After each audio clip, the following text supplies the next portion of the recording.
UP के करहल में BJP ने अखिलेश को क्यों दिया जीजा वाला सरप्राइज। सीट का समीकरण समझिए।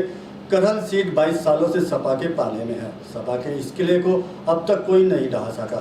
साल 2022 में तो सपा अध्यक्ष अखिलेश यादव खुद यहां से चुनाव जीते थे। अब ये सीट किसकी होगी, इस पर सबकी नजर है। यूपी की 9 विधानसभा सीटों पर होने वाले उपचुनाव के लिए भारतीय जनता पार्टी ने 7 सीटों पर उम्मीदवारों का ऐलान कर दिया है। मैनपुरी की जिस करहल सीट से सपा मुखिया अखिलेश यादव ने इस्तीफा दिया था, उस सीट पर बीजेपी ने उनके ही जीजा अनुजेश यादव को उतार दिया है। अनुजेश को उतारकर बीजेपी ने इस सीट पर मुलायम परिवार के बीच मुकाबला कर दिया है, क्योंकि अखिलेश यादव ने इस सीट पर अपने भतीजे और मैनपुरी के पूर्व सांसद तेज प्रताप यादव को टिकट दिया है। अनुजेश यादव मुलायम परिवार के दामाद है। वो मुलायम सिंह यादव के भाई अभयराम यादव की बेटी संध्या यादव के पति हैं। संध्या यादव आजमगढ़ से सांसद धर्मेंद्र यादव की सगी बहन है।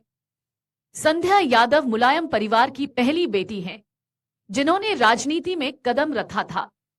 इतना ही नहीं, वो मैनपुरी की जिला पंचायत अध्यक्ष भी रह चुकी हैं। संध्या और अनुजेश को समाजवादी पार्टी से निकाल दिया गया था, जिसके बाद दोनों ने बीजेपी ज्वाइन कर ली थी।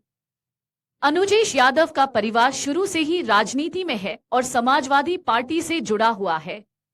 उनकी मां उर्मिला यादव मैनपुरी की घिरोर विधानसभा सीट से समाजवादी पार्टी की टिकट पर विधायक रह चुकी हैं। लोकसभा चुनाव के दौरान ऐसी चर्चाएं थी कि बीजेपी मुलायम परिवार के ही किसी सदस्य को डिंपल यादव के सामने उतार सकती है। इनमें 2 नाम आगे चल रहे थे। पहला नाम था अपर्णा यादव का, जो कि मुलायम परिवार की बहू है। वो मुलायम सिंह यादव के छोटे बेटे प्रतीक यादव की पत्नी है। जबकि दूसरा नाम था अनुजेश यादव का। अनुजेश ने मैनपुरी में हुए उपचुनाव में भी समाजवादी पार्टी के खिलाफ प्रचार किया था। हालांकि बाद में डिंपल के सामने यूपी सरकार में कैबिनेट मंत्री जयवीर सिंह को उतारा गया था, लेकिन इस सीट पर बीजेपी जीत हासिल नहीं कर पाई थी। तो अगर आप अनुजेश यादव को नहीं जानते तो ये जान लीजिए कि अनुजेश प्रताप सिंह मैनपुरी की पूर्व जिला पंचायत अध्यक्ष संध्या यादव के पति हैं। अनुजेश प्रताप सिंह आजमगढ़ से सपा सांसद धर्मेंद्र यादव के बहनोई हैं।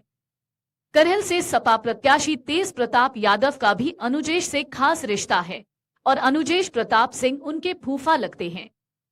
अखिलेश के सामने बड़ी चुनौती है, क्योंकि उनके घर की बहू अपर्णा यादव भी बीजेपी के खेमे में हैं। बता दें कि करहल सीट पर 2022 के विधानसभा चुनाव में सपा अध्यक्ष अखिलेश यादव चुने गए थे, पर सांसद बनने के बाद यह सीट खाली हो गई थी। समाजवादी पार्टी ने इस सीट से तेज प्रताप यादव को उम्मीदवार बनाया है। बीजेपी ने समाजवादी पार्टी के गढ़ करहल विधानसभा सीट पर होने वाले उपचुनाव को लेकर बड़ा दांव चला है। बीजेपी ने इस सीट से अनुजेश यादव को उम्मीदवार बनाया है।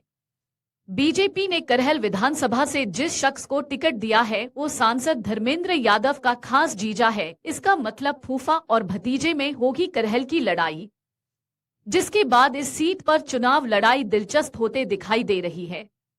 इस सीट पर यादव वोट निर्णायक भूमिका में है। यही नहीं, करहल सपा का गढ़ मानी जाती है। जिन सीटों पर उपचुनाव होना है उनमें बीजेपी के लिए कई चुनौतियां हैं। अखिलेश यादव की करहल के बाद दूसरे नंबर पर बीजेपी के लिए मुश्किल सीट है मुरादाबाद की कुंदरकी। कुंदरकी में 2022 के विधानसभा चुनाव में समाजवादी पार्टी के जियाउर रहमान विधायक बने थे। लोकसभा चुनाव में वे संभल सीट से सांसद चुने गए हैं।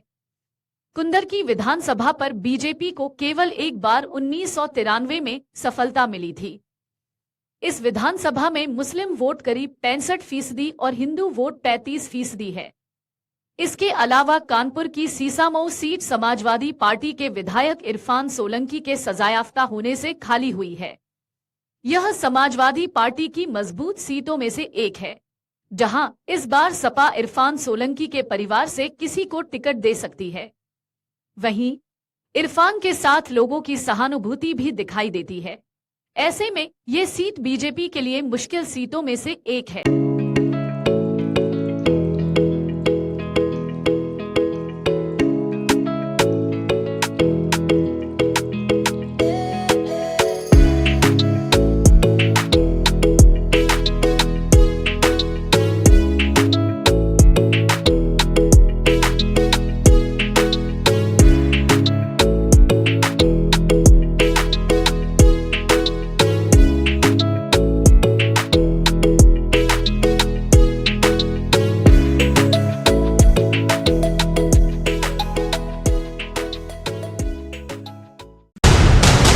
देश और दुनिया की खबरों से अपडेट रहने के लिए आप अभी तक न्यूज चैनल को सब्सक्राइब करना ना भूलें और साथ ही हर न्यूज का नोटिफिकेशन पाने के लिए बेल आइकन को भी दबाएं।